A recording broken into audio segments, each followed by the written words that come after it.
Hello, and thank you for joining us this evening. My name is Mona Filip, and I am part of the curatorial team of the Art Museum at the University of Toronto.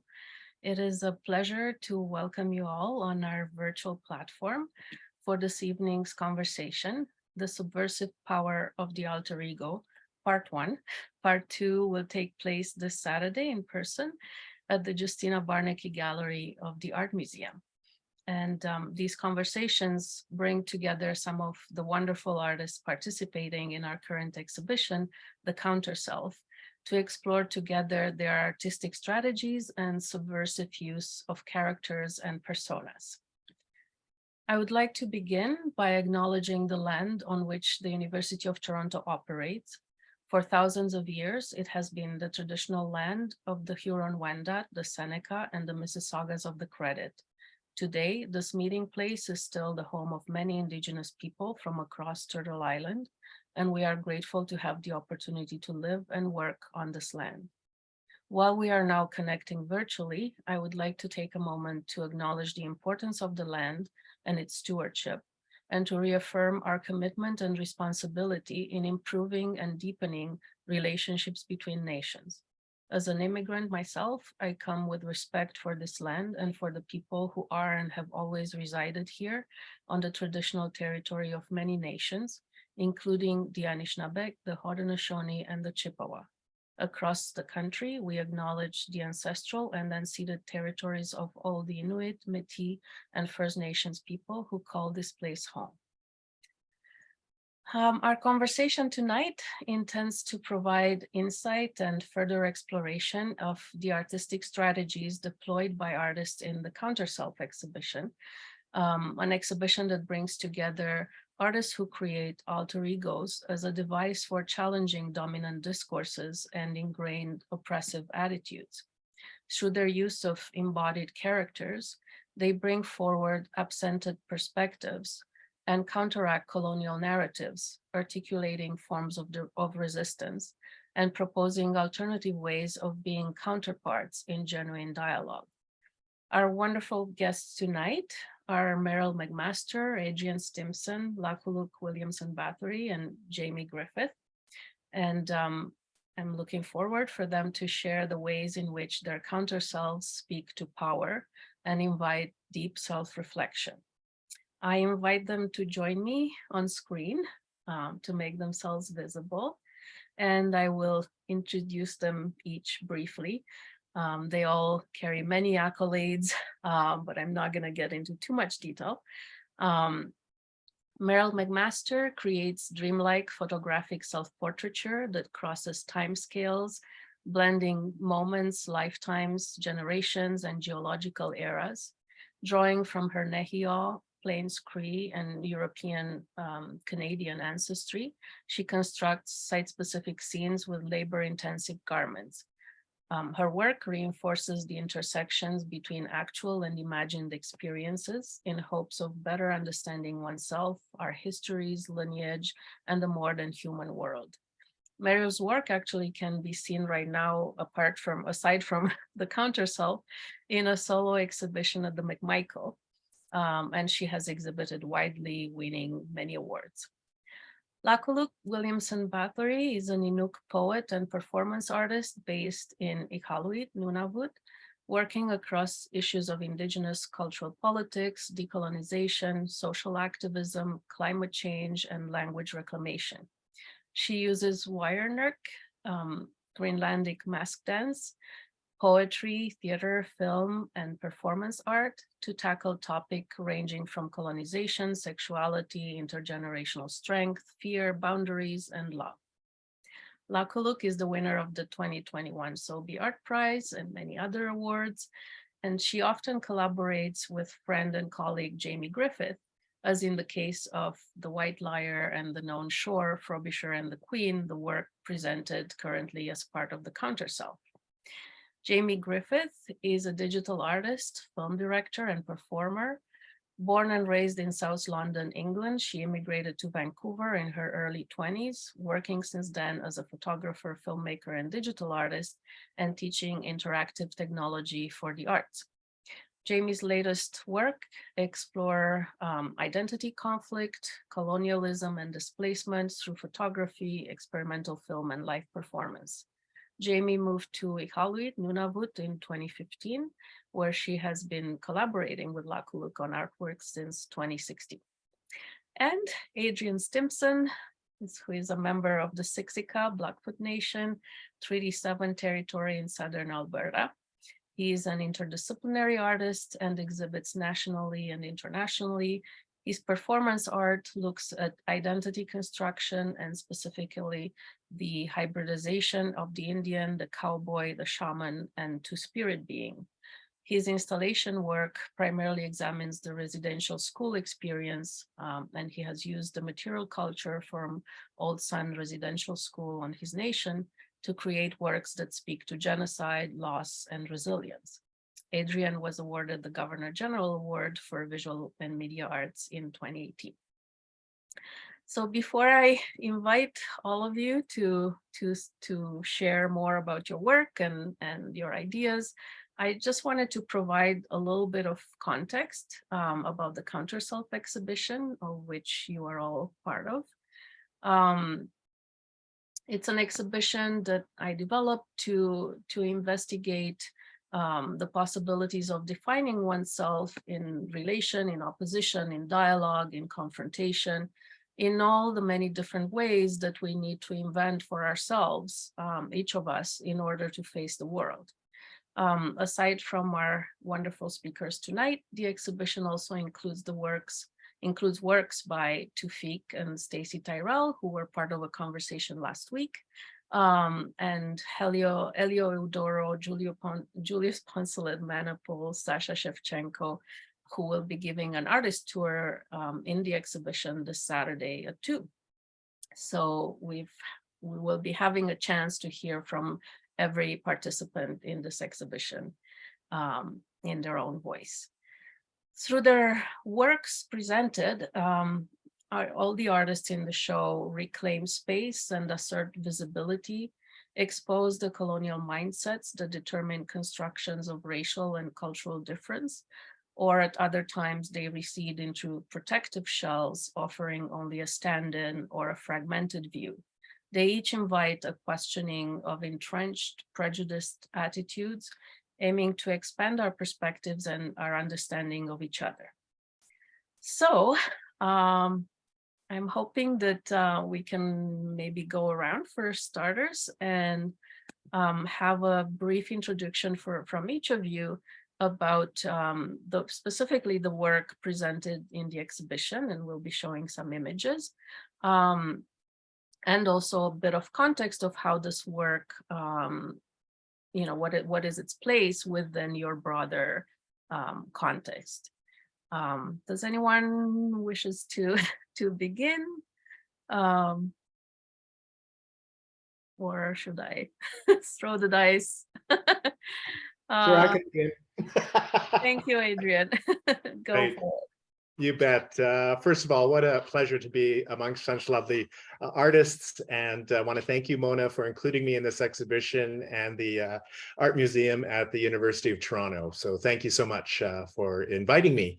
And so the work that's in the Counterself, that's my work, is actually the new old Buffalo Boy. And I know we also have, I don't know if you included any Shaman Exterminator, but yes. Oh yeah, okay, Yep. good. So you got those two. I haven't seen the show in person, but I know we had a discussion. But these are new works, and photographer Blaine Russell worked with me on these images. But it's been about almost 20 years since Buffalo Boy was born, and born at the University of Saskatchewan, where I was doing my master's. And it was at that time I was taking a performance art class. And during that class, I really started to see a number of examples, in particular, Rebecca Belmore and James Luna, in relation to performance art and personas, and also Guillermo Gomez Peña. And so for me, it excited something inside, thinking, going back to that childhood self of wanting to dress up and act like somebody else. And so I decided, well, how could I sort of work on this? And it was also at a time when I was researching Buffalo Bill and his Wild West shows.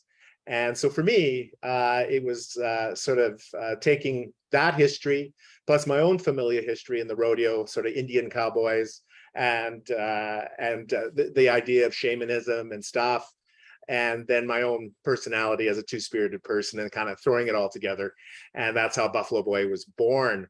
Buffalo Boy has been doing many things over the years, has many performances.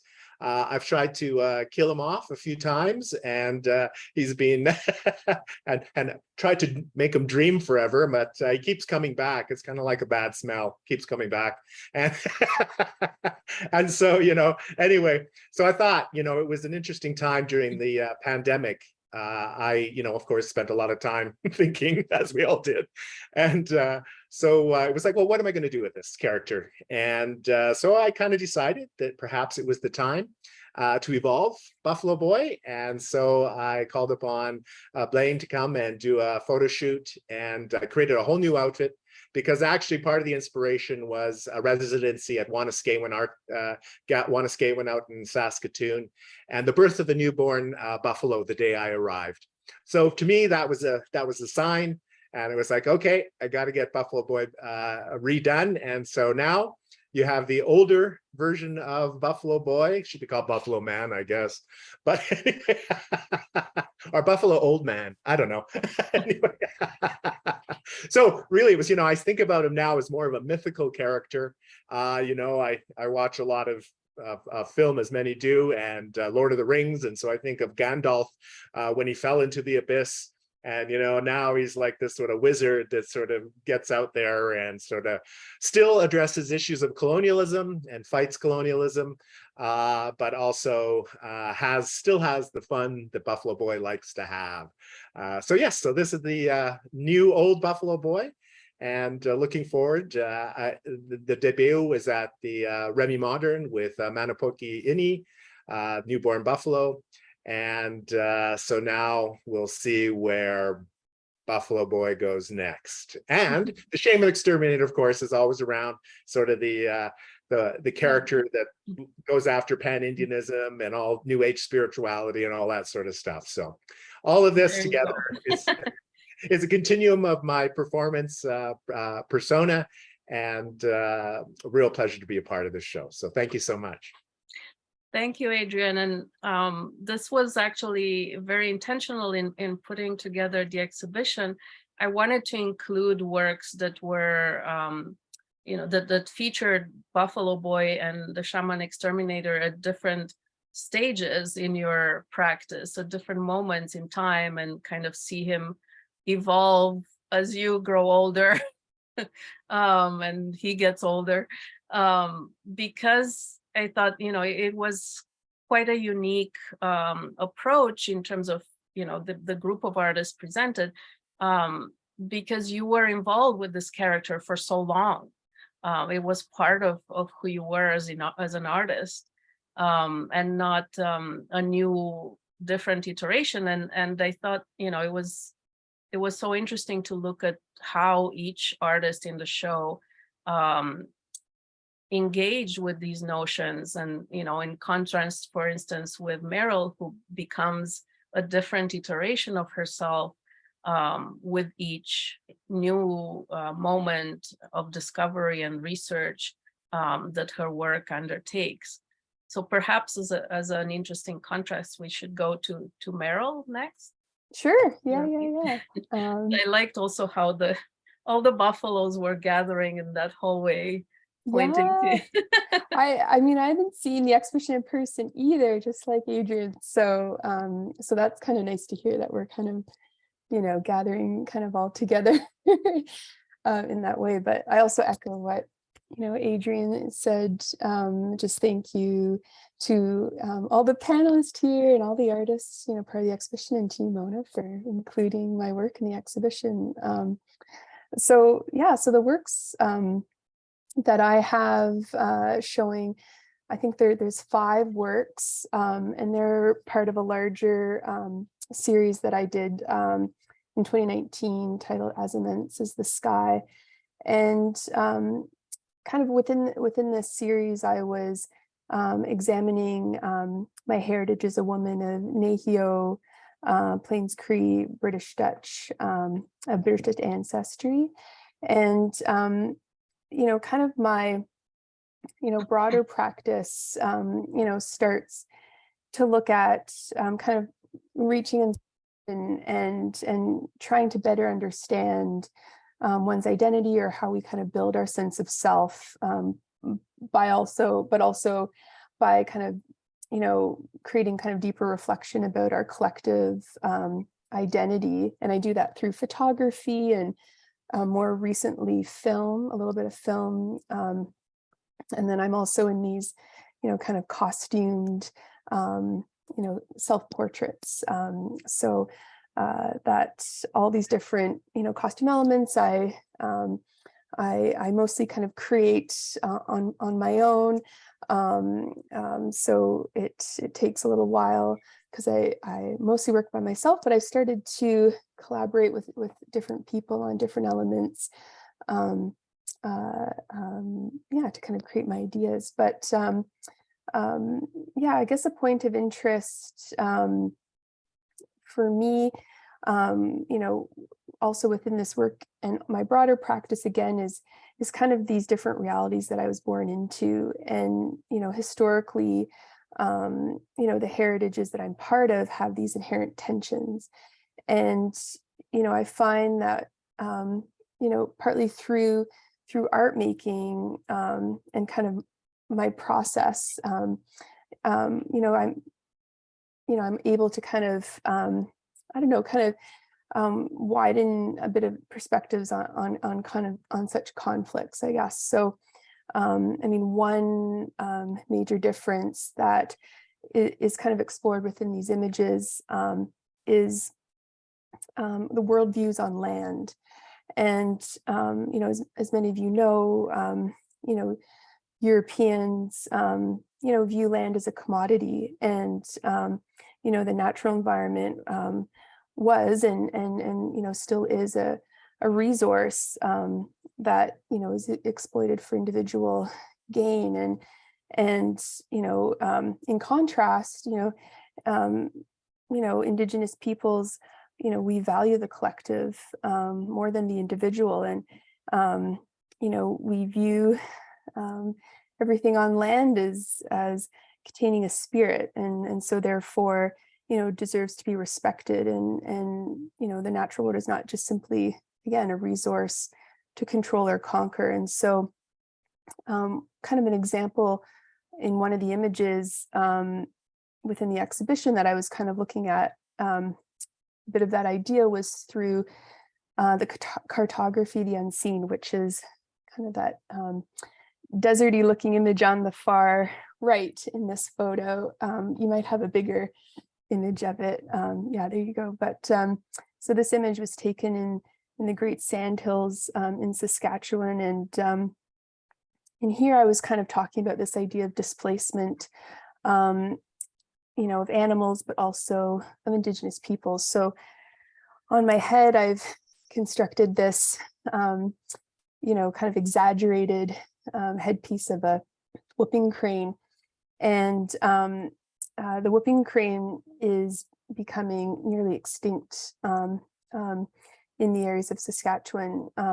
There's lots of conservation efforts to kind of manage and prevent this from, further kind of getting worse. But kind of around this area is also lots of examples of agricultural. It's all farmers' fields around this area, and also you see kind of driving along also oil and gas industries as well. So it's industries like this within the landscape have really fractured and displaced a lot of natural habitats for animals like this whooping crane. and usually the whooping crane would be obviously not in a deserty environment like this, more in marshlands, but I've kind of, taken it out of that context and yeah, kind of created almost this beacon on my head, excuse me, and almost kind of camouflaging in a way myself, and kind of in this kind of way to kind of call, other animals to me to kind of gather. But within all these kind of portraits within the exhibition, it's kind of this expression of, my connection, but also disconnection, in many ways, this kind of wonderment and bewilderment of the landscape and the history of this land. And then also just kind of exploring, my relationship to kind of the countless generations that have, lived before me, on this territory. So other works in the exhibition I visited, mostly in Saskatchewan. I went and photographed a lot of site-specific locations that were ancient trails that my ancestors would have walked and lived and explored. So I went to places like Cypress Hills, there's lots of old trails that would lead to gathering places or ceremonial sites or trading connections between different nations. I also went to the Grasslands National Park. I photographed red pheasant, Cree Nation, which is where my family is from, and in the Battlefords. And then I also photographed sites where some of my European ancestors lived after kind of arriving into North America. So kind of their first entries in places like on the shores of the St. Lawrence, also Manitoulin Island, where they lived for a little while before being to Saskatchewan. So anyways, that's just a little bit about those works, but yeah. Thank you, Meryl. So maybe we can go to Laakkuluk next, and to, an understanding of how you treat this sort of character developments through the traditional Greenlandic mask dance that you use and other strategies in your practice. Just forgive me in the first place for wrapping myself up in a blanket. I made the mistake of cutting up firewood right before this, and it's very cold outside. Didn't wear snow pants, and now I'm just shaking. So I'm cuddling with all of you. So yeah, my character is based on this character in the exhibition is sort of I extrapolate on what Wailnuk means. And Wailnuk, you just mentioned it was traditional mass dance from Greenland, and I really balk at that description, actually. Using the word traditional doesn't work very well with Wailnuk, because it keeps it in my mind at least, in a static place. And Wailnuk is a type of performance that is very fluid. And what has happened to it is that it existed in pre-Christian times in Greenland, which is where my mother's family is from. And after a very long era of church oppression, it came back to Greenlandic prominence again in the 1970s. So the idea of it being both an old and contemporary art form means that it's very mobile and not traditional at all. It's a modern artistic expression, but it's a part of our culture. So it's like an artistic expression as well as a cultural expression, and it's idiosyncratic as well as being collective. So I was taught Wailnuk by my mother, who's actually, she's a professor at University of Saskatchewan. There's actually quite the Saskatchewan connection here. I was born in Saskatoon, and hunted deer in Cypress Hills, and my mom teaches at university, so we all have that connection going there. But I'm Inuk, from my mother's family's from Greenland. When I was a year-old, another Greenlander named Williamson decided that I needed to learn how to do this dance. And when I was 13, that would have been in 1993, so it had only been about 20 years of Uailnuk having come to the forefront of Greenlandic culture again. So I was first generation learner of this dance form when I was a young person. And so what it is that you paint your face with blackness. I use very dark theater paint because I love the richness of the black color. And you put that on as a symbol of the enormity of the universe. As human beings, we have a wealth of cultural and intellectual knowledge, but it's only just a drop in the immensity of this unknowable universe all around us.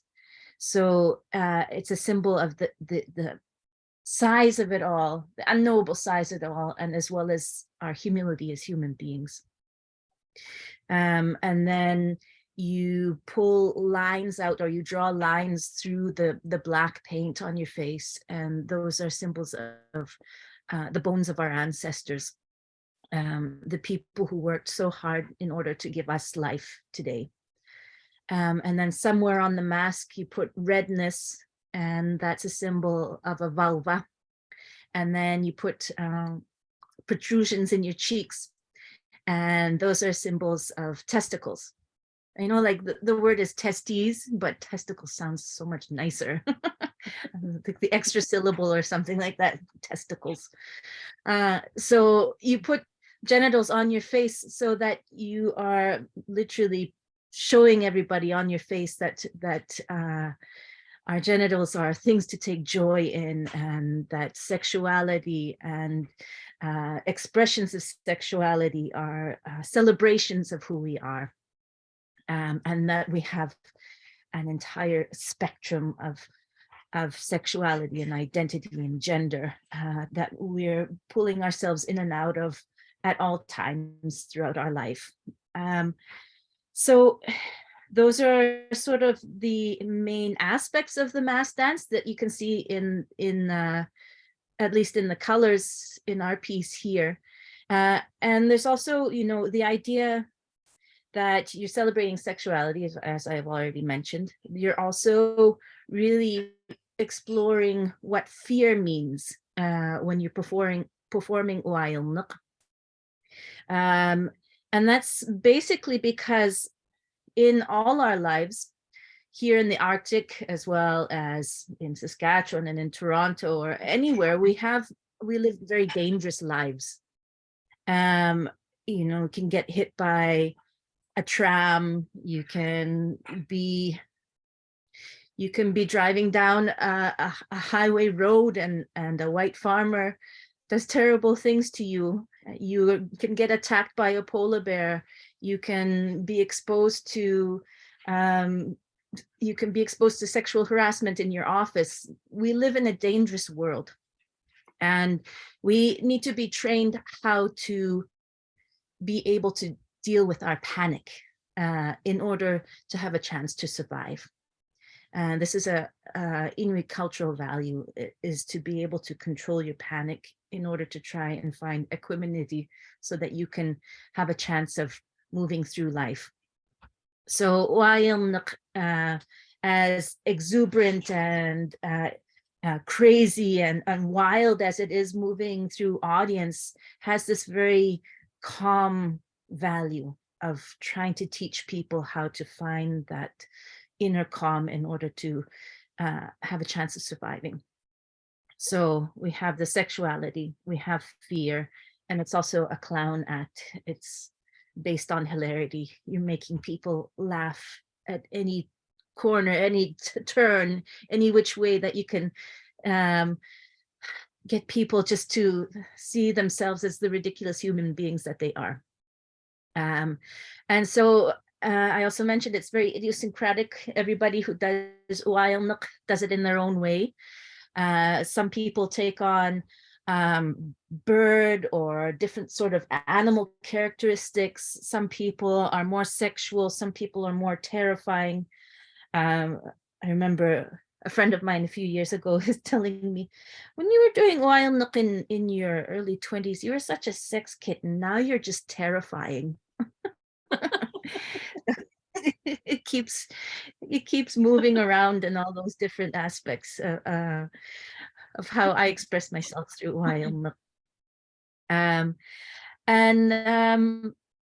Yeah, so I've done, well, I'm 43 years old now, so I've done it for 33 years now, my goodness. And it's really become this sort of pivot point for me to be able to challenge myself to try new things in art, for me to allow myself to feel frightened by our subject matter, and to really take great pride and love in doing collaborative work. And that's very much what Jamie and I do together. In this piece, White Liar and the Known Shore, Frobisher and the Queen, it's the coming together of two characters that Jamie and I have been building for many years about our home here in Laakkuluk. And maybe I should let Jamie speak about her character, and then we can get into talking about what our piece is dealing with. How does that sound? Sounds good. Yes. Hi.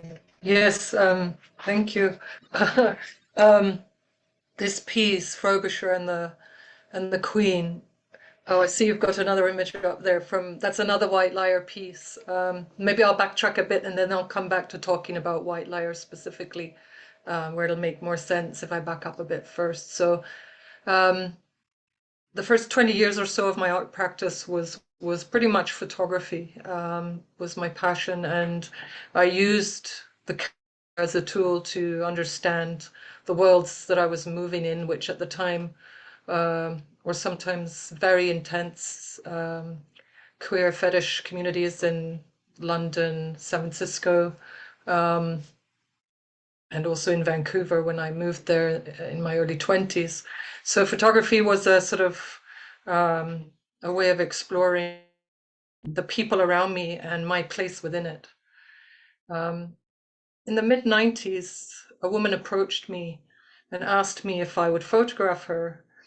I had no idea what was about to happen, but basically ended up going into a therapeutic kind of partnership to create an exhibition of work. And so every day for 30 days, she would come to my studio and she would tell me a story in the morning about her life. And then in the afternoon, we would create a photograph that represented the story and a cathartic experience based around that photograph. So by the end of 30 days, we had a body of work for an exhibition. And it turned out that she was intersex. She used a female pronoun, but she'd been born of ambiguous gender and had attempted suicide when she was 11 years old. Was very early days before, all the gender fluidity that we have today. People are much more used to thinking about and talking about these ideas.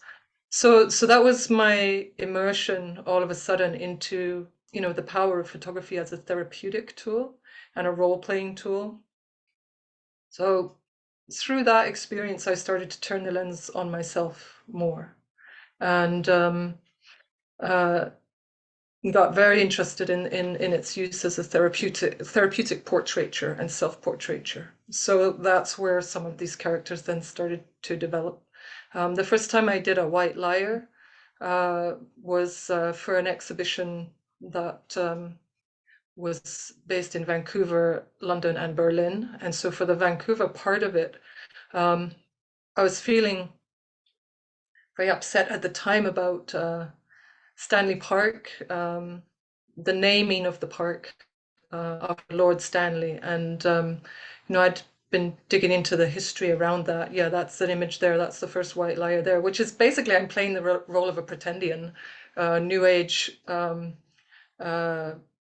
First Nations white fetishist, you know. So with a drum ring that has no skin in it, with an eagle feather, and I'm standing in a salmon run in Stanley Park that is actually a fake salmon run.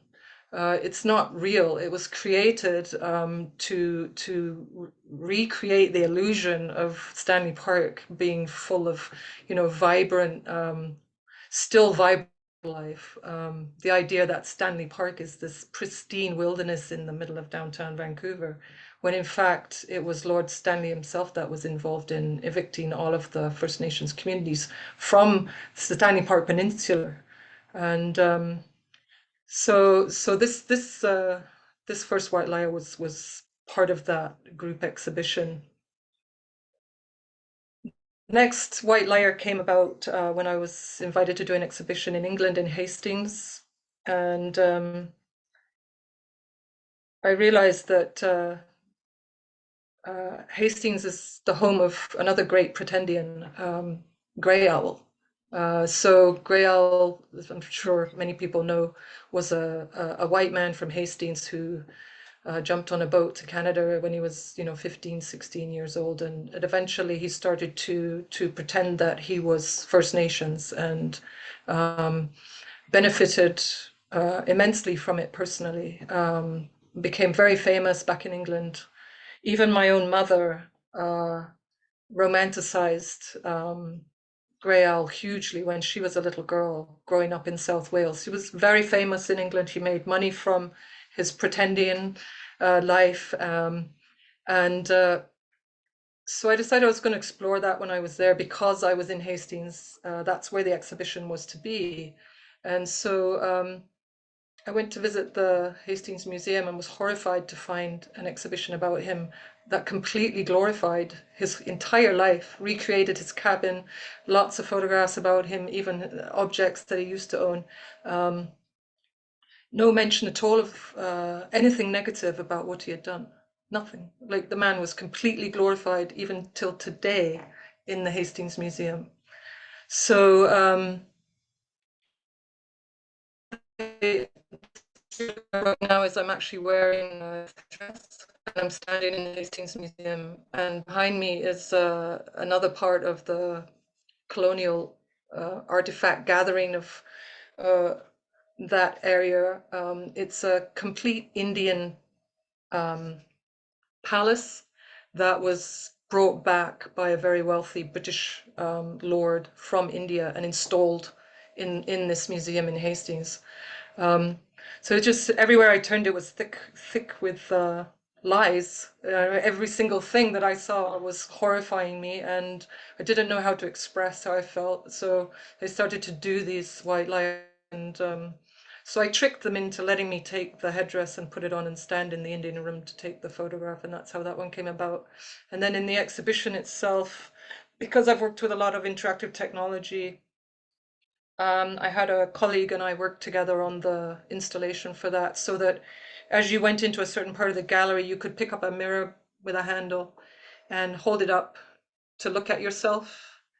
But on the wall, you see Grey Owl. So every person that picked up the mirror, basically I was trying to get them to think about the fact that, you know, if you're white, if you're living in Hastings, you are partially to blame for the continuance of this glorification of a famous white liar. Around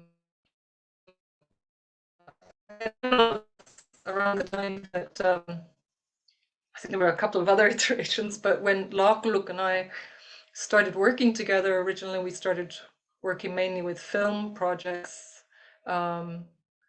but we had this idea to create a white liar photograph, and through discussions, you know, we were offended by the fact that Frobisher Bay is still called Frobisher Bay, Captain Frobisher from the 1570s, who had spent very little time in the region and claimed it as terra nullius, or the unknown land, unknown shores. thereby claiming the land for his queen, Queen Elizabeth I. So in the photograph, you see Frobisher staring out at the bay close to where we live, and his queen, so Laakkuluk, is playing the role of Queen Elizabeth I, but also playing herself in Wernach. And so Frobisher is all dressed in white. The costume took about a year to get made, and it's accurate to his era, is the clothing he could have worn, exactly that outfit. And so by retitling this piece The Known Shore, we were aiming to provoke the idea that this was not an unknown shore at all, that this was a known shore and always has been a known shore, known by Inuit. Therefore, any claiming of the land was void, null and void. And by inference, that also the name Frobisher Bay is also null and void and should no longer be used. So, I mean, the last thing I might say about that is that one thing I love about this piece is, of course, I've had to think a lot about Frobisher and who he was to try to figure out feelings around it. But what I enjoy about this piece is it brings that man from that era right up front visually into today. So you can stand right up close to that piece, which we printed large on purpose, and really feel, oh, that's the man. That's what he would have looked like. So that's something that I feel is important about it. There's a lot more I can say, but I won't. And that Iqaluit, as a town that we live in, had been named Frobisher Bay, not just the body of water, but also the town site, talking about how everything about Iqaluit being a colonial city has everything to do with the lies that Frobisher told Elizabeth, and Elizabeth, as an empire builder and empress, lied to her people as well. And we actually have a piece of the fool's gold that Frobisher gave to Elizabeth. You can see right there is a rock from Iqaluit. This just outside our houses here. He filled how many ships up with this stuff? Two ships? It was insane. It was 300 tons of what he believed was gold ore that they filled the ships with. They came back with a fleet of I think it was 11 ships. Rock. Yeah. Basically useless rock. Yeah. Yeah, but that exact rock, it went on the ship to London. And then a couple of Bristol artists went with a crowbar and they stole the rock back out of a wall. These rocks eventually were rejected by the Queen because, you know, it took them a couple of years to realize there was no gold. So they used them to build a Tudor, around a Tudor estate in North London near the River Thames. So two British artists went with a crowbar and they extracted, was it 2 rocks? I think anyway, this is one of the 2 rocks, and they brought it here and gifted it back to Inuit. So we borrowed it for the shoot, for the photo shoot. Can you also maybe talk about why, this is a question that came up actually from one of our student gallery attendants, but I think it's intriguing for other people too. Why you chose to show these 3 elements alongside with the image that you created as real objects in the space. I came up with an answer for them, but I'd love to hear from you actually. I'll just say a couple of things and I'll let Laakkuluk talk about the banner. But for me, the rock it represents something different to both of us, but for me the rock is the known shore, so it's a physical piece of the known shore that should never have been taken. And then the hat is just what I was saying before. It's like it's hard to think back to 1577 and imagine the psyche of that man, but it's easier when you can see a hat that he may actually have worn. That's actually that hat we had made for the shoot. That is an actual Tudor design. And so it's to side of the photograph, make him more physical, and then Laakkuluk can speak to the banner. Yeah, so I really love that you have this rock here. It's so tangible for you to be able to come right up to it and touch it if you could. To see that this is actually a part of our environment here. And we're having a bit of trouble. Life in England for a few hundred years as, you know, a piece of gold for a little while, and then part of a house for another while, and actually belongs to this incredible environment. And so the banner, I wanted that to come out and be alive in the gallery because of the idea of Elizabeth I being the Virgin Queen, and that she had to suppress so much of her sexuality and pretend that she never had sex or had a sexuality or had a body, you know, denying so much of her physicality in order to become this immense empress of a growing empire. And in fact, we have so much sexual power exuding from us all the time. So this flagstaff looking a lot like, you know, the mast of a ship with sex and unknowable things flowing out of it. That's what I wanted. Thank you. Yeah, and just lastly to add as well, like a lot of times people seem to try to make apologies when they're trying to justify colonialism from the past. They're like, well, it was a different era. You know, you can't judge those people by the norms of that time. So that I think that's why it's important to try to physicalize those people from that time into today and go, okay, well, no, you can't just say it was forgivable because it was a different era. Like, so And yeah, and these things also still have repercussions today. They continue to impact people's lives. Not they're not just historical past stories. No, we live in a highly colonized world. You know, it's extremely oppressed. We've had every aspect of our culture taken away from us, and what you see of us as Inuit is how hard we've been fighting to stay alive and to continue being Inuit.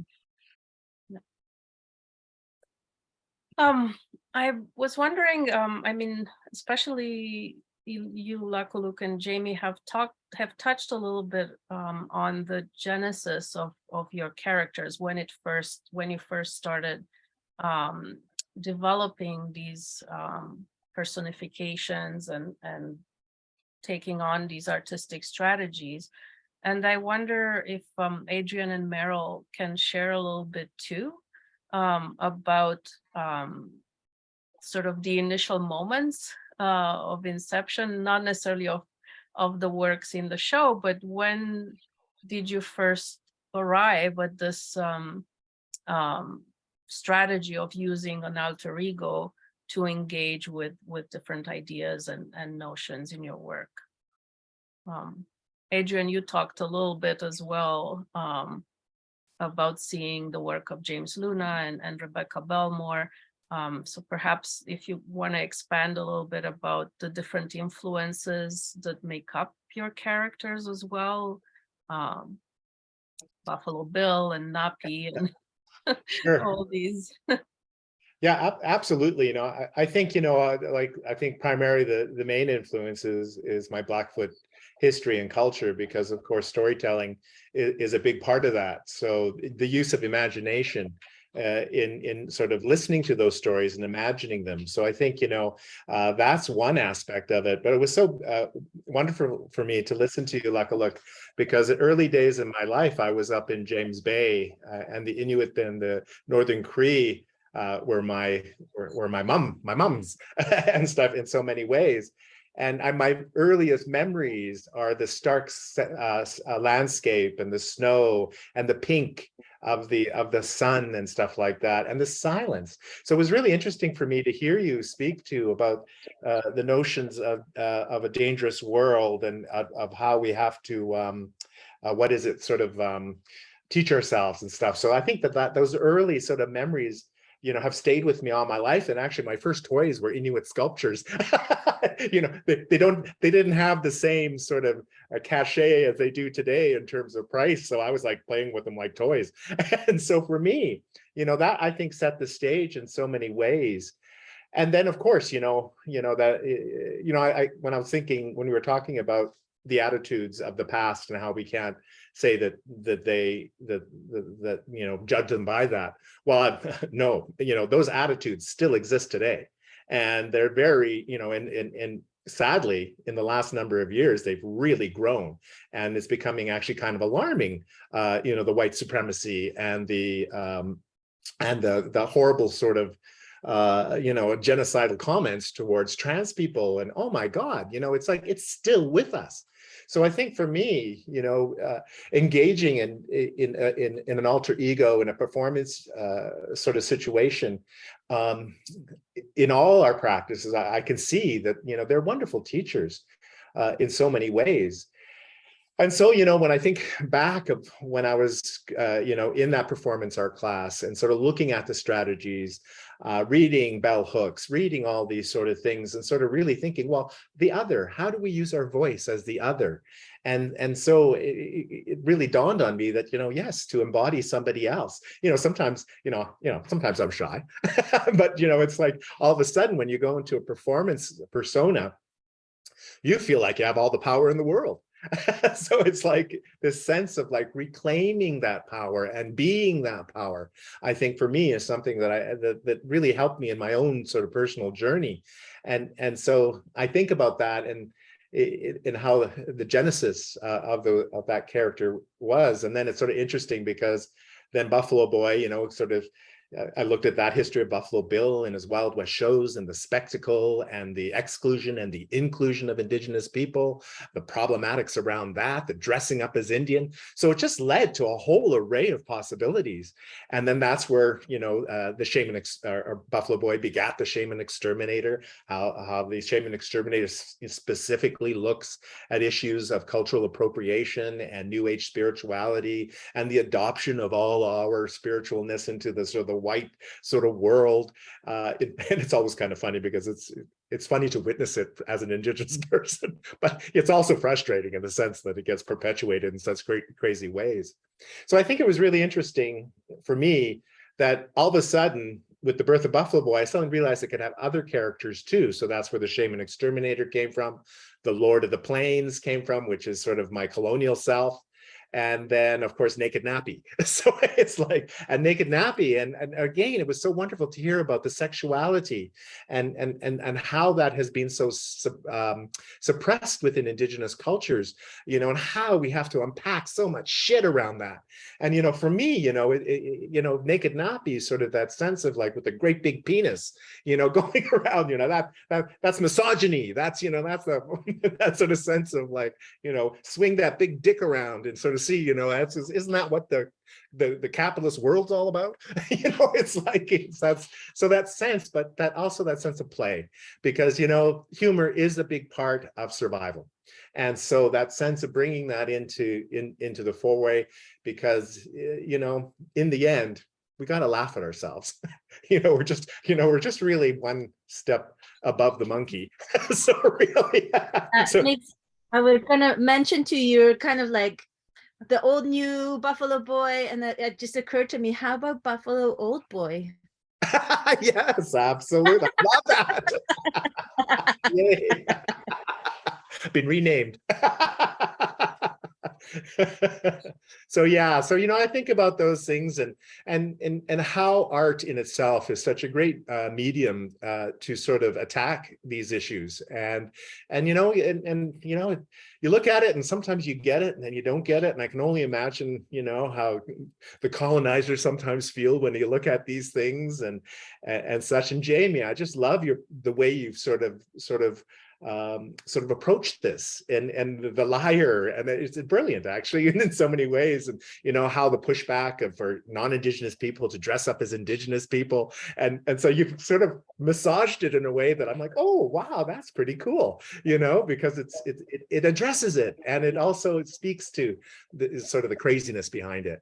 And Meryl too, I always love your photographs are so lusciously beautiful, and the way you sort of, for me, the imagination of those stories comes alive, and so I was thinking, I was kind of giggling at the crane, because I don't know, have you seen Priscilla, Queen of the Desert? And it's one of the yes, I have. Yeah. Right away, I started laughing. I thought, the humor that also exists in these things is pretty fun. But again, the important messages that they have. So I think personas and the genesis of personas is part of that. It's in a way, maybe it's therapy. I know for myself, at times it's like this notion that there's a lot to unpack. And in unpacking it, you get to sort of dress up at the same time. Yep. Yeah, make the hard work fun. I could add to just Adrian's comment there. It was very funny because in the middle of this white liar process, I discovered that actually my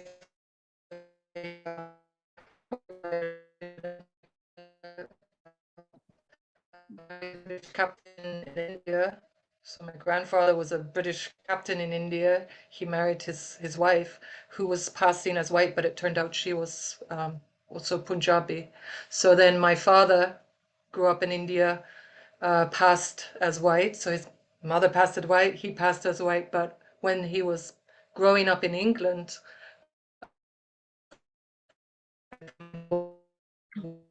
nobody could understand why he kept saying he was afraid he was going to have a brown child.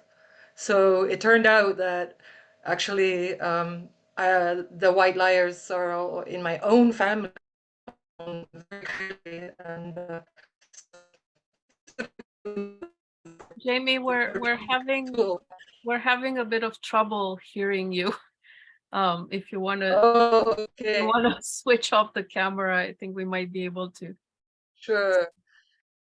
Maybe I'll just repeat a tiny piece of it, just to say that I did not realize when I started doing these white liar characters that own family history. So my grandfather was a British captain in India, and his wife that he married there was white passing, but turned out to be also Punjabi.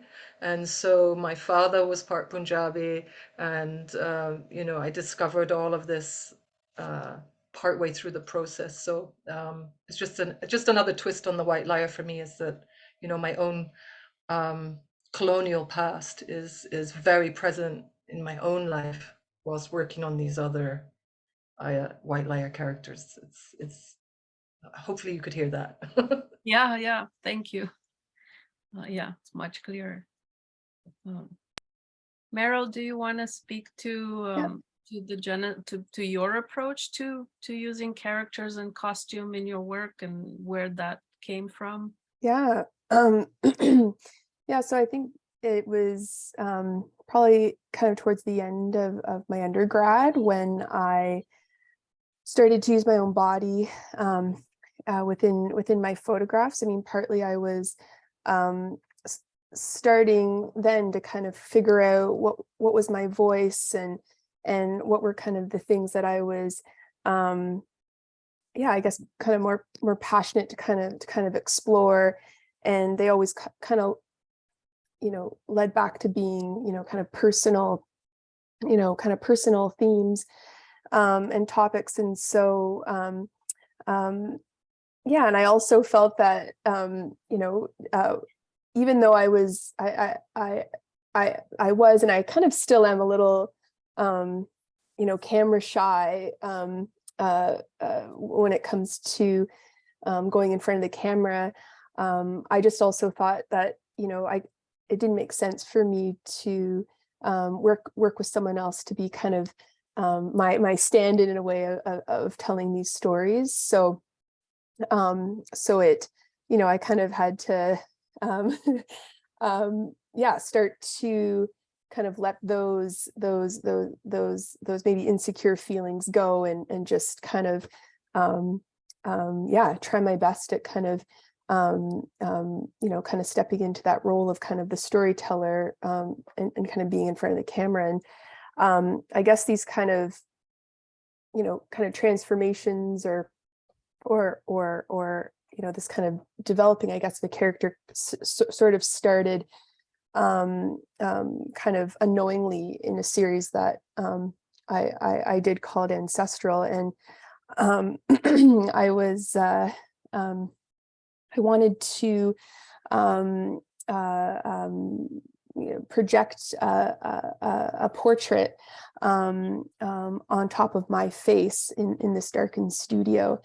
And I just wasn't really satisfied with the results that I was getting, of trying to have this other portrait really kind of merge with my face. I was just getting more of my bare skin. And so I decided, I'm going to try to, kind of paint my face and my shoulders white, and then try, kind of projecting the image over top that. And I found, it kind of worked in terms of making that image clear.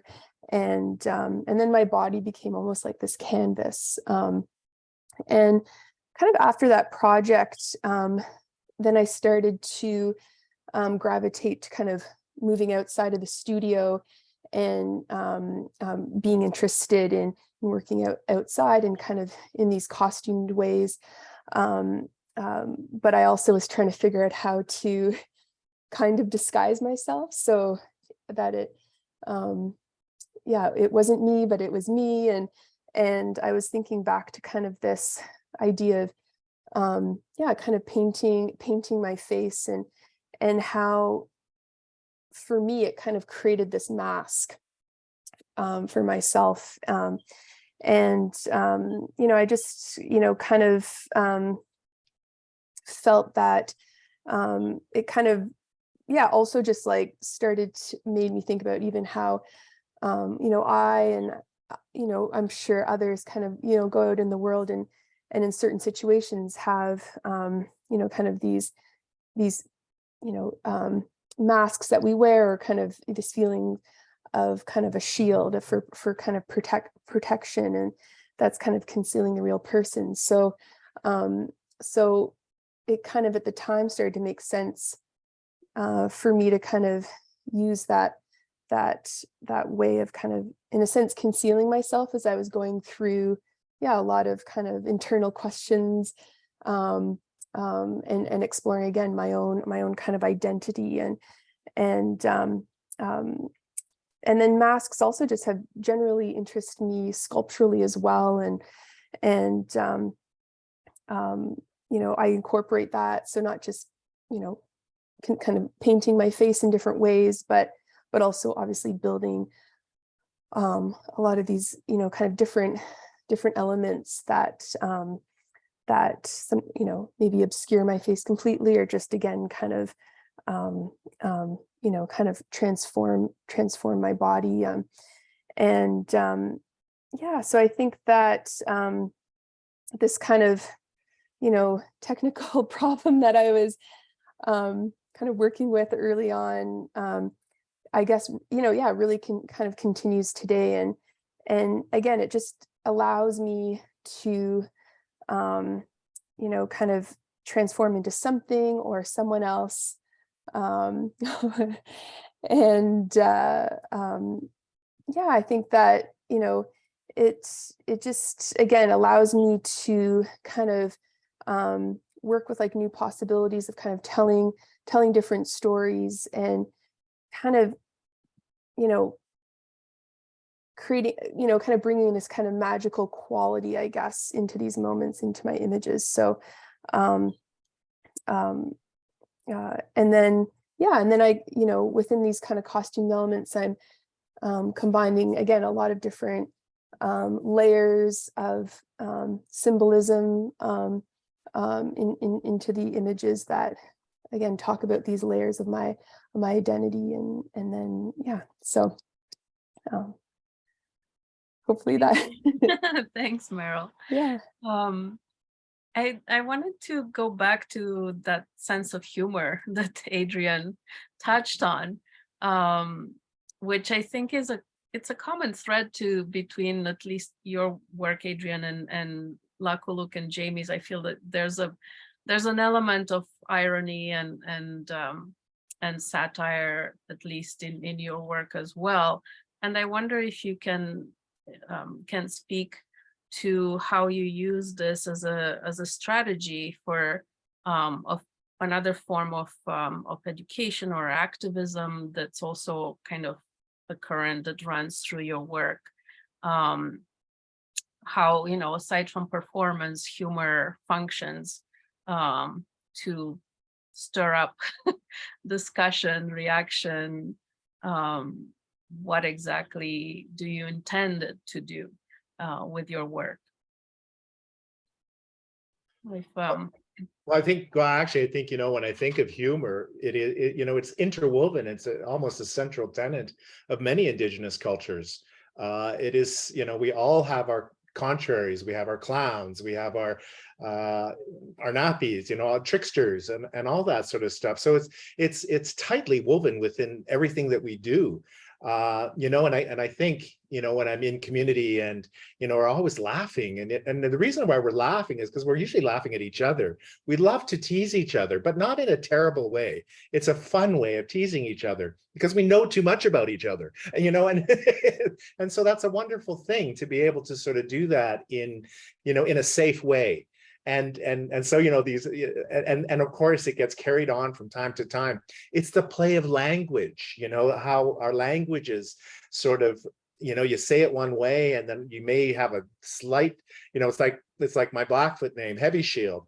It's Heavy Shield, but if you say it a different way, you're actually saying heavy balls. So, it's like, so, these things make you laugh.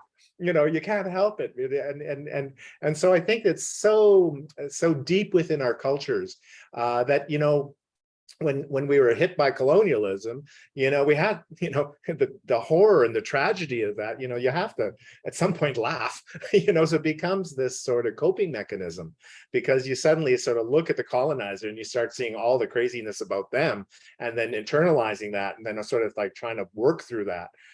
So I think humor has become very much a part of our survival, because in the end, you just gotta laugh. It's like, for goodness sakes. And so I think that humor is very, I think throughout time, especially a lot of Indigenous artists really employ humor, because humor, in a sense, is like the humor, but actually really slapping people, and it's like BDSM, I guess. It's a sense of tickle, slap, and hug, So sex always gets into it somehow. Sex and humor are essential. Exactly. Yeah. It's also interesting.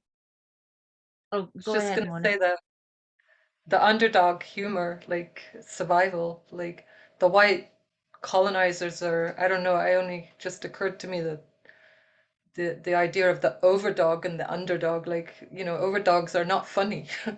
They're just not funny, and so taking on that role of this sort of colonizing overdog is, lacks humor, but I think that's fitting. I just thought I'd throw that in. But there's an element of ridiculousness that comes into play, that, the humorless become ridiculous and so laughable. Laakkuluk? Yeah. We're not allowed to take ourselves that seriously. In fact, actually, my family name, what my husband even calls me, is Tishinak, the funny one. That's all I'm allowed to be in this world. I have to have a lot of humility in who I am. I'm ridiculous and I love it. And also in our culture, Inuit, we love laughing. And, traveled the world with Inuit now, and we're just renowned for laughing. A restaurant closed, like laughing so hard everybody else stops talking and just watches us. It's it's just the deliciousness of making fun of each other and making jokes grow bigger and bigger, and also the deliciousness of our inside humor, things that make us laugh, and then realizing that the colonizers don't think it's funny at all, and that makes us laugh even more. It's always the subtext that connects culturally, right? Like knowing the hidden references that nobody else gets outside of the community, of the shared language, the shared past and stories. And in Meryl, in your work, I guess humor is less first degree or first in the foreground. There's more of a contemplative tone and reflective tone. And I wonder how you see, as your strategy, what you see as your strategy of involving, engaging the viewer, and kind of bringing them along in your journey and in the way that you are trying to relate to the world. Yeah, I mean, I wish I had, in a sense, more humor in my work, like the other sometimes some of artists. the Yeah, I costumes mean, are quite funny, like the whooping crane. Yeah, Adrian pointed that out. So must be there. It must be there. It must be there. Yeah, I mean, I guess this kind of contemplative, more introspective approach. I guess that's just kind of how maybe I've gravitated towards kind of telling these stories, or kind of trying to kind of delve into some of these more kind of harder issues that I'm addressing. And I guess I gravitate towards telling stories maybe through more of this kind of magic realism kind of way, and so it's kind of painting this kind of realistic picture of history, also at the same time kind of adding these kind of magical elements to just draw the viewer in a different way. But it's also how I guess how I imagine and kind of dream, and I pull on when I'm being inspired by ideas. They come to me as kind of these dreamlike, kind of fantastical, maybe kind of flashes or images, and I think that also is kind of influenced by by the way kind of Indigenous storytelling is kind of told in this way, and so I think that's maybe a bit of influence in terms of how kind of my images end up kind of kind of forming, I guess. And I do add you'll see in my works, I kind of include animals and birds or insects, and I think about how elders have kind of told to me over the years, just how these beings have been here for hundreds of thousands of years, and they just have so much more experience and knowledge of this world that we can learn. So I guess kind of including them within my works is, they're kind of, again, these kind of companions or guides or these kind of, in the sense in themselves, kind of these knowledge keepers. So but yeah, I mean, I think that's how I gravitate to kind of telling these stories that are kind of inside. So yeah. Thank you so much. Perhaps it's time to take some questions from the audience, because I see they're coming in. And everyone, please, if you want to ask anything, just type it into the Q&A box, and I'll look through and bring them up. Oh, I think there's an interesting one that Camille Turner is asking. Have you ever made a piece that you realize went too far? Was in collusion with what you were trying to critique or subvert?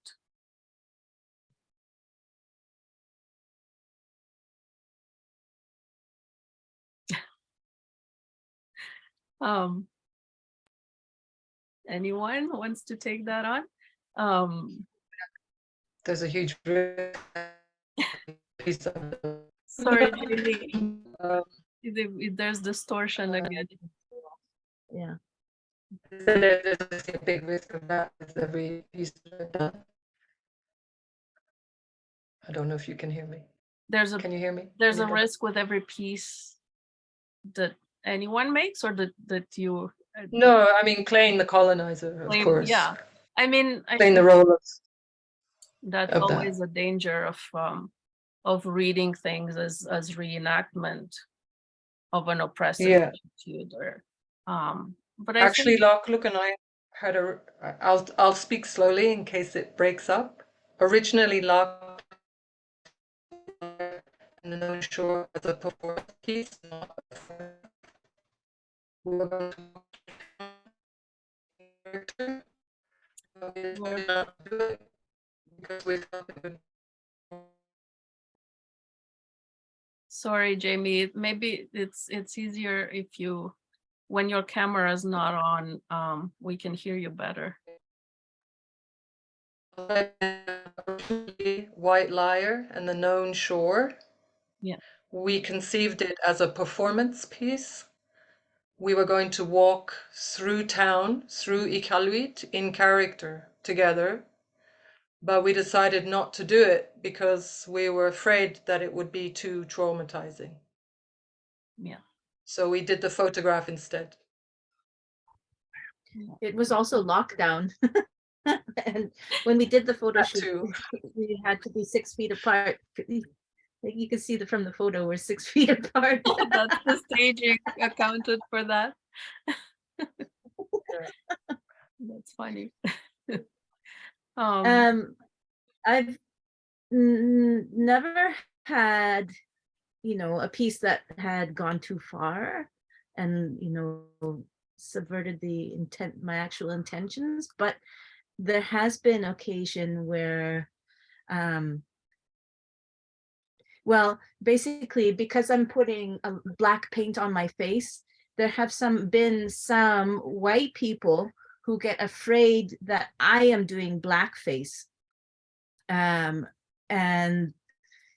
it's actually their own fear of being accused of being racist that gets them to think that they have to be extra careful about what I am doing. It just happens to be this grand coincidence that there is blackface, and then there's also Williamson that has nothing to do with the caricature of blackness by white people. So I think that's as close as I get. It's actually, whenever that happens, I find it infuriating because it is the fear that white people have of being accused of being racist that makes them tender around me. Yeah, I think I was just thinking that I think internationally, it's one of the things, like in North America, Canada, US, I guess there's especially in the art world, there's a general and academic world, there's an understanding and of a basic understanding of what we're doing. But I often found that, when you go to internationally, be it Europe, I was just in France recently, and I was, dreaming about possible future Buffalo Boy performances in France. But then you suddenly realize that their knowledge of indigeneity, of such is limited and stereotypical. So if you're going to do this, are you just reinforcing their own stereotypes of Indigenous people? Of course not, because you're doing something completely different. But that's still there. So I've had to wrestle with that, especially with international audiences, is their knowledge base is limited in relation to decolonization. It's becoming more and more, but at the same time, it's still pretty limited. So people are confused. They don't really understand exactly what you're doing. You know, some of them may not even know Buffalo Bill. You know, it's like, it's one of those things that knowledge, it depends on what their history has taught them. And so they come with their own stereotypes. So it's a very fine line when you sort of do something different that, you know, I know I think about it. I think, you have to use Hiawatha and yeah, exactly. It's that whole imaginary European. Yeah. Oh, exactly. And you know, and you know, even like I was thinking with Jamie with Grey Owl, you know, it's that sense, that sort of the strong notions of their understanding of who we are. In many ways, we're just novelties, you know, and so for them, it's very difficult sometimes to wrap their head around the decolonization process that we're actually doing. So it's interesting, and I also find that sort of extends to painting, to any photography, of course, in many different realms. It creates these interesting misunderstandings and stuff. So it's always like you always have to explain what you're doing. They actually have a Grey Owl Day. Oh my God. Oh. Hey, I'll tell you something about Grey Owl. I actually went to his cabin, and so we did a bit of a photo shoot there and stuff. But we learned some interesting things. That actually all the townspeople in the adjacent town hated Grey Owl. he was a drunk, and he was like really horrible. He would never give orange or apples, because he got these cases of apples that he'd give to the little beavers. And when kids would come, he would never give them apples. So all the kids hated him. And then another thing was that when he died in the winter. So they're supposedly buried some way, but there's also a rumor that they couldn't carry him. So they chopped a hole in the ice of the lake close by, and he could be at the bottom of that lake. So there's all interesting stuff. The ghost of Grey Owl. Yeah, yeah. Well, this opens up to a question that somebody's asking. Would the four of you ever consider a collaboration between your characters and your storytelling? Maybe there's a Buffalo Boy Grey Owl. We're already collaborating. We all collaborate. We're all part of the same community. When we first got invited to the to do the exhibition together, I had pictured us all doing a parade through U of T in character. Yeah, that would have been great. I wanted at some point to bring in a performance, but it wasn't. You were all traveling so much. Blame it on you. No, not a performance, just a parade, and you would have been the parade marshal. Yeah. Oh, here's a question from Elio Eudoro, who's in the show as well. He is asking to Meryl, do you believe that your artwork, My Destiny is Entwined with Yours, has any relationship to Caspar David Friedrich's The Wonder Above the Sea and Fog? Oh. And does it come, in a way to convey a message of reclaiming the land and a form of sublime decolonization? Yeah, that's interesting. I mean, I know the painting. I wasn't. I wasn't necessarily like thinking of that work when I was thinking of the image. But that's a very interesting reading, and I think there's definitely that a bit of that like sense within it. I mean, a lot of these, kind of the scene, or I was going to say a couple of different things, but it's kind of serendipity, I guess, in some ways, of how the landscape is kind of comes across, I guess, in these images that I take. So so weather plays like a big part in kind of photographing the image. It's you know, sometimes a friend, sometimes a foe, and just how it is kind of responding that day. And you know, I mean, with that one, you know, I think I was shooting more later in the day, but there was like, yeah, this big storm, you know, kind of, you know, these prairie storms that happen, and it was, you know, it just happened to be at that time when I was photographing. So it created this really interesting kind of its own kind of, I guess, kind of mood or character, I think, like within the image that I think created this interesting kind of dialogue that I was kind of having, looking out on kind of this expanse. And that was taken in Cypress Hills in Saskatchewan. But yeah, and I think you know, with these different kind of landscapes that I photograph in, it's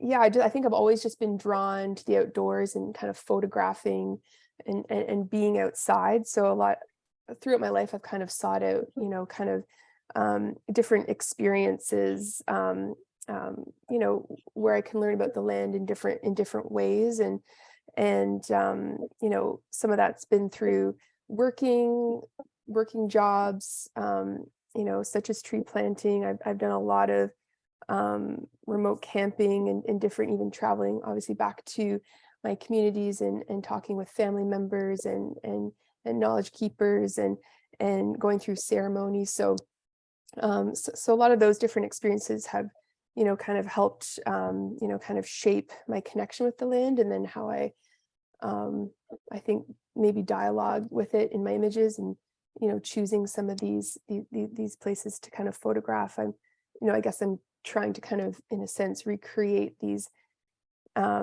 these kind of memories that I have of, you know, kind of being in certain moments on the land, and just how that's kind of shaped me. So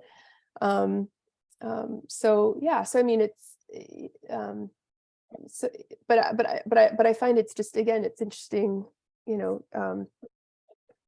how I've been trying over the years now, it's for the land also to have its, you know, its kind of equal place in the images in a way.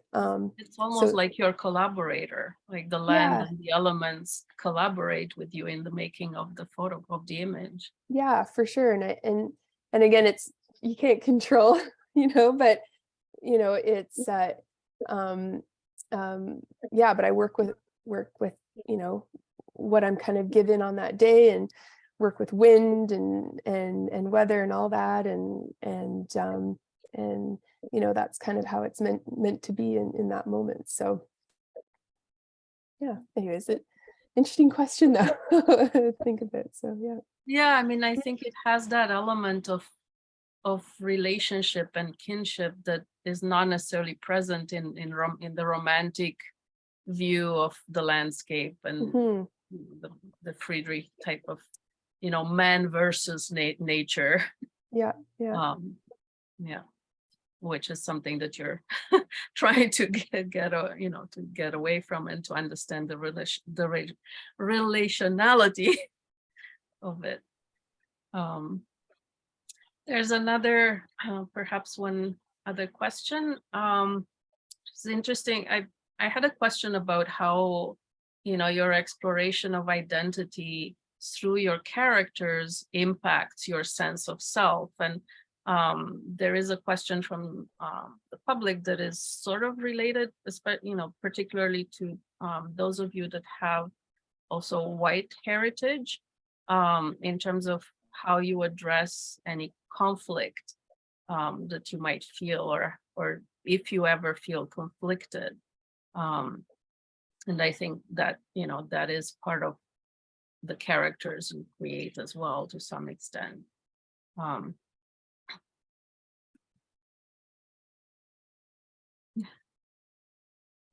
You want to start with the white? Conflict with what? Oh, with your queen? No.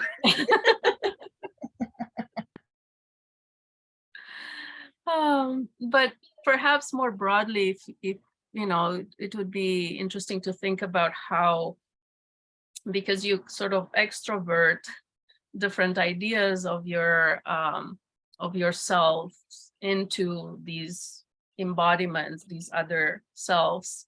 How does it in turn impact back onto you? How do they inform who you are? Does that happen? Yeah, I think so. I think, of course, with Buffalo Boy, there's the aspect of two-spiritedness, and that sort of shows up in the fishnet stockings and the pearls and the G-string and all that sort of, and the disco cowboy hat. So I think my experience as, a queer man, two-spirited man in today's society definitely sort of filters in, and all those crazy sort of experiences that I've had that shall be not talked about on this show. but also too, I think about, that the notion of conflict within self.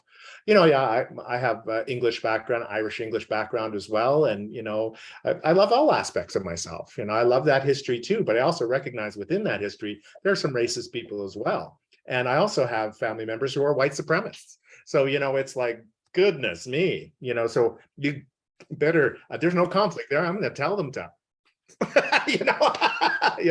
So it's like, it's important because it's important to sort of always use your voice in a way that educates. Of course, I times I worry that everything I do goes too far, but it has to. We only live once, and we only have so much time on this earth. We better get out as much as we can of ourselves and show all the aspects of ourselves.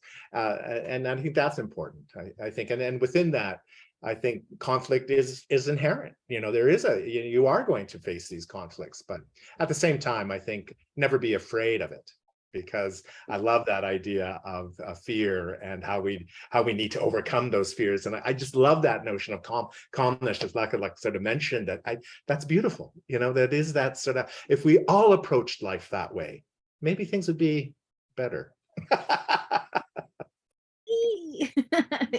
Yeah, I think that the question struck me as me having internal conflict about who I am. I don't, but I do have a lot of conflict in the world about the constructs of racism and colonization and oppression. But one of the things that occurred to me while you were speaking, Adrian, and about the question is that when also Meryl talking about like putting on a mask, is that when you are wearing a mask, you're both inside the mask and outside the mask. You get to hide behind it as a person who has some shyness, and you can let the mask sort of speak for you. But then you also exist outside of the mask in that you are allowing huge aspects that aren't necessarily a part of your everyday life to come out and confront people, can cause conflict with people all around you. At least that's what my mask allows me to do. So existing on both sides of the mask and letting the mask itself have its own identity as well, is a really beautiful, slidey way of existing in performance. That's beautiful. Yeah, Yeah, there is a white liar mask as well that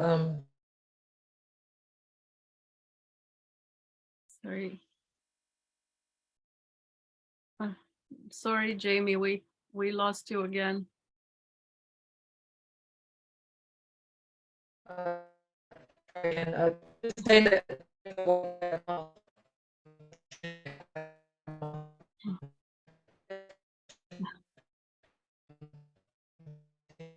The troubles of the internet.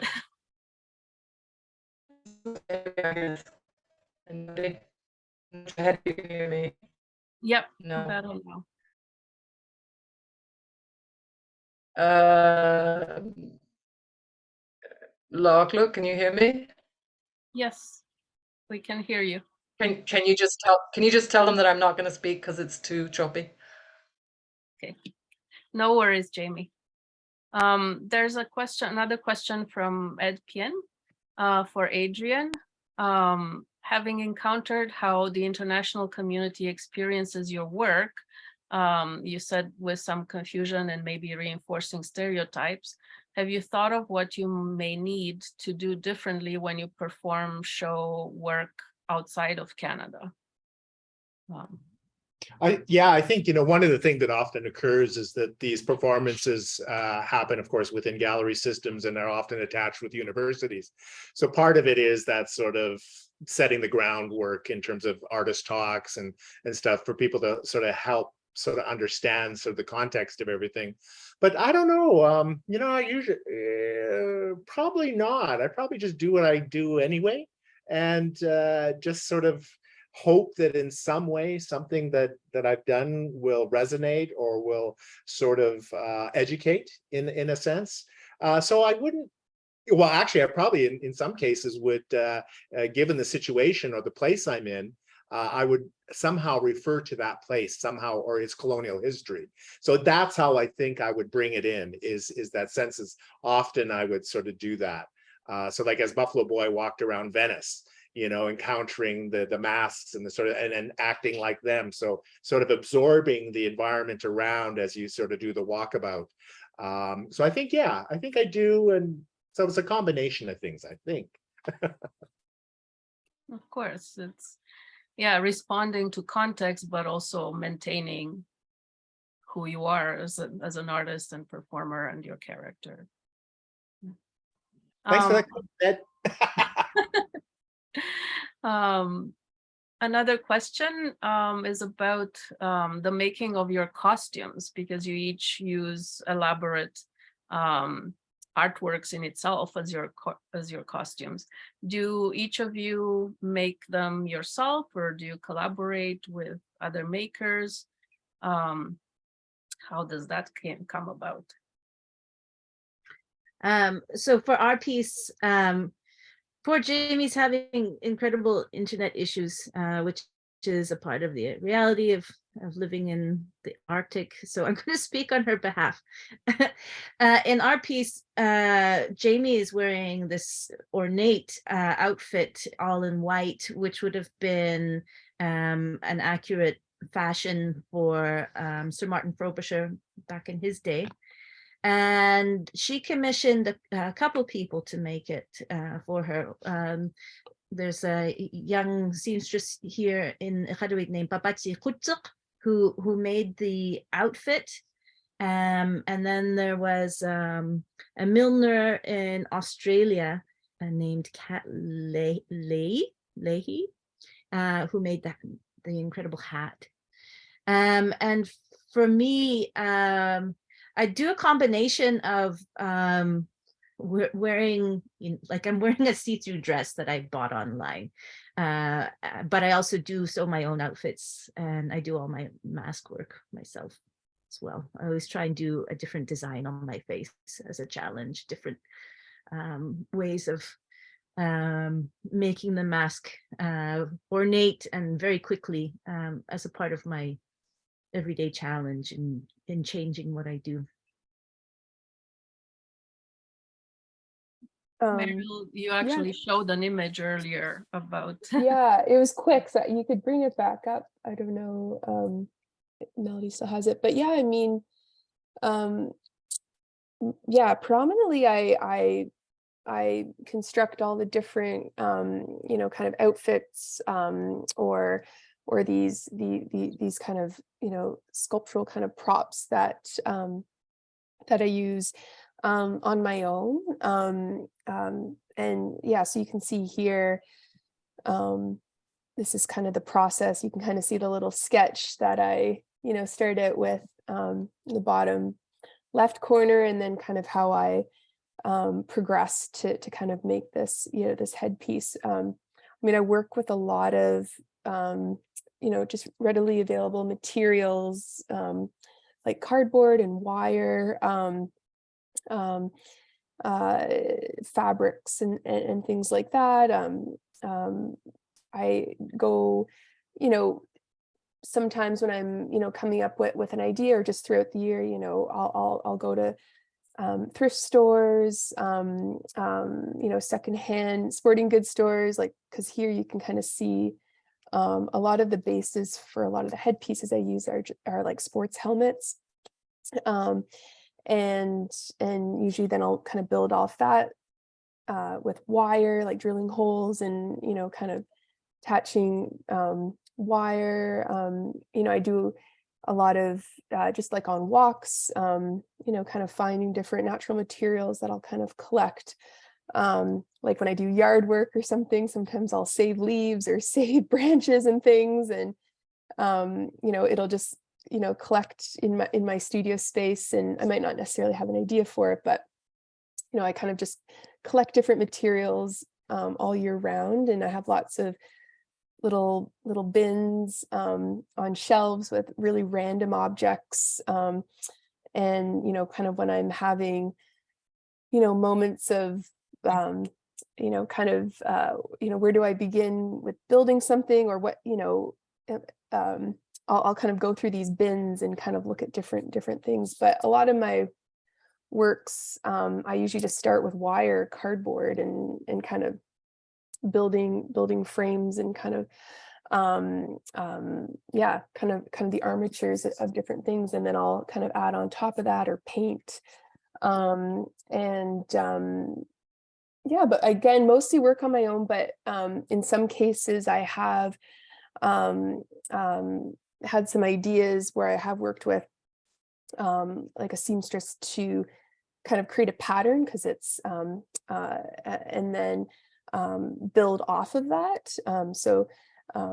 I'll go pick out the fabric kind of in consultation with them with my idea. And then, they kind of, from my sketch, make a pattern, and then I take that home and then, work off that. But for the most part, I just kind of work on my own in the studio. So it can take several weeks, several months, just trial and error of doing things, because I'm not, they usually don't, it's sometimes they're tricky when you're trying to build like a giant bird, and I'm looking at Google images of, skeletal kind of, pictures of birds, so I can get the right form, because I'm not, I'm not that skilled just to kind of sculpt, kind of just off the top of my head, I guess. So that's involved in the research, is kind of looking at things like that as a base and starting off. So. Right on. Yeah, the early Buffalo Boy outfits, I made them all. And, there's found objects as well, like hats and cowboy boots and stuff like that. The latest iteration of Buffalo Boy, I actually sort of designed it, but my husband, Happy, and my studio assistant, Myrna Youngman, they did the lion's share of the work of putting it together this time, which was actually kind of nice. But really, I collaborate with the Buffalo. They just give me the hide and I wear it. There you go. Yeah. So it's always interesting, and I think, as a young person, I was always interested in fashion, and was always drawing sort of dresses and all that, and making up outfits and stuff. So perhaps it's translated into my adult life, and I sort of see these. I just love, part of my experience is Burning Man, and so at Burning Man, there's a huge element of dressing up. And so, it's really sort of fun to embody all these ideas of who we are and who we want to be. That's great. I think these are all the questions that we've received, and I don't know if you might have any questions of each other or any other things you'd like to share. We're getting close to the ending of our little chat. I'll just share that this is Naya sitting with us. She spent most of the pandemic sitting on my lap, attending all the Zooms, and this is how she's been educated over the past 3 years. So I'm glad that she's with me and keeping me warm. Best human warmth. Well, thank you all so much for joining us tonight. I've greatly enjoyed the conversation. I hope our audience has as well. As I mentioned, there will be the last installment of our conversations with the artists from the Counterself this Saturday at 2 o'clock with Elio, Julius, and Sasha at the gallery in the space, finally. And I just want to make some acknowledgements and thank the operating support from the Canada Council for the Arts, the Toronto Arts Council, and the Ontario Arts Council, as well as contributions from private donors who supported the Counterself, Yvonne and David Flack, Deborah Campbell, Janice Lewis, Catherine Barbaro, and Anthony Grossi, Judy and Craig Jarvis, Jane Thompson, and Tim Murphy, as well as the galleries of Pierre-François Ouellet and Stephen Bulger and General Hardware Contemporary, who represent some of the artists in the show.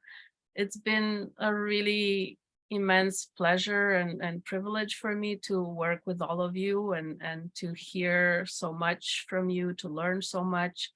I would do it any day that you'd have me. And so I'm looking forward to crossing paths again. And I invite everybody to come see the show if they haven't seen it. There's only a week and a few days left. It closes on March 25th, so rush over. And yeah, it's been a pleasure. Thank you so much. Thank you. Thank you. Thank Great you. being with you Bye, all. everybody. Bye, everyone. You bet. So much. Lovely spending time with everybody. Yes. Yeah.